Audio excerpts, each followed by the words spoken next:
নমঃ আম্ৰদবৈবতাম হৰেশ্বৰায় নমঃ নিকটেশ্বৰায় নমস্তে নিত্যং।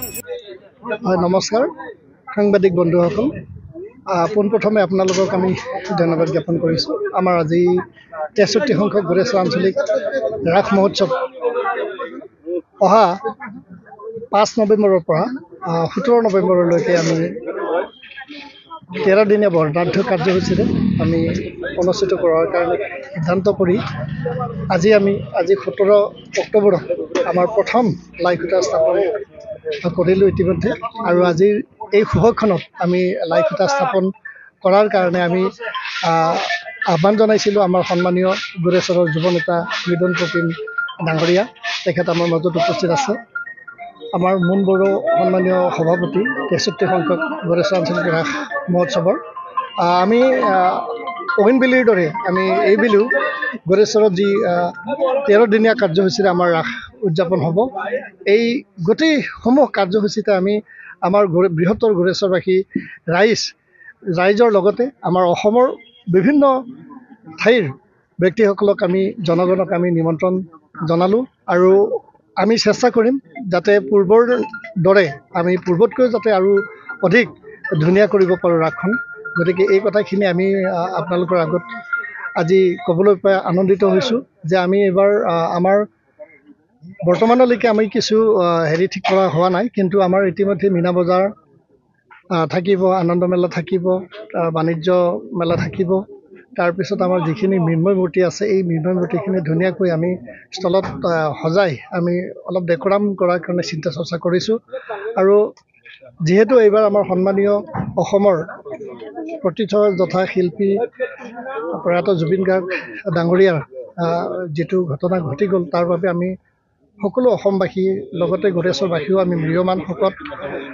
তথাপি তাৰ মাজেৰে আমি তেখেতৰ এটি কাৰ্যসূচী আমি আমাৰ এই ৰাসস্থলীত আমি আয়োজন কৰিম।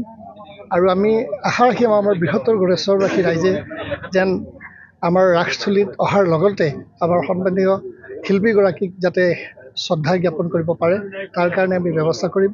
আৰু বাকীখিনি যেনেদৰে আমি গতানুগতিকতাৰে আমাৰ পূজাভাগী ভক্তবৃন্দসকলে যেনেকৈ ভাগ ল'ব লাগে তেখেতসকলক আমি আহ্বান জনাইছোঁ। আৰু প্ৰতিটো নিশাতে ২-এটা কাৰ্যসূচীৰে আমি ৰাইজক তাৰ মাজেৰে মনোৰঞ্জন দিয়াৰো চেষ্টা কৰিম। গতিকে বিশেষ আজি আপোনালোকৰ আগত আৰু নাপাওঁ, এইখিনি ছুটিকৈ কৈছোঁ আজি পবিত্ৰ লাইখুটা স্থাপনৰ দিনটোত। ধন্যবাদ। দৰে এইবেলিও বৃহত্তৰ গোৰেশ্বৰ ৰাস মহোৎসৱ উদযাপন সমিতিয়ে ৫ নৱেম্বৰৰ পৰা ১৭ নৱেম্বৰলৈ ১৩ দিনীয়া বৰ্ণাঢ্য কাৰ্যসূচীৰে আমি এইবেলি ৰাসখন উদযাপন কৰিবলৈ লৈছোঁ। আজি লাইখুটা স্থাপন হৈ গ'ল। আমি মাংগলিক কাৰ্যৰ জৰিয়তে আমি আজি লাইখুটা স্থাপন কৰিলোঁ। আৰু আমি ভাবিছোঁ যে এখন আটক ধুনীয়া ৰাস এইবেলি গোৰেশ্বৰবাসীৰ লগতে ইয়াৰ দাঁতি কাষৰীয়া অঞ্চলক আমি দেখুৱাবলৈ সক্ষম হ'ম। বিভিন্ন ব্যৱস্থাৰ জৰিয়তে আমি এইবেলি ৰাস মহোৎসৱ উদযাপন কৰিম। জাকজমকীয়া আমি আয়োজন কৰিছোঁ।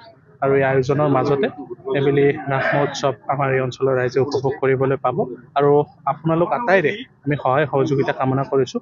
আৰু প্ৰচাৰৰ এই ক্ষেত্ৰত বিশেষ ধৰণৰ আপোনালোকৰ সহযোগিতা থাকিব লাগিব। তেতিয়াহে মানুহে গম পাব যে গোৰেশ্বৰত আমি এইবেলি কি ধৰণে ৰাসখন আমি উদযাপন কৰিছোঁ।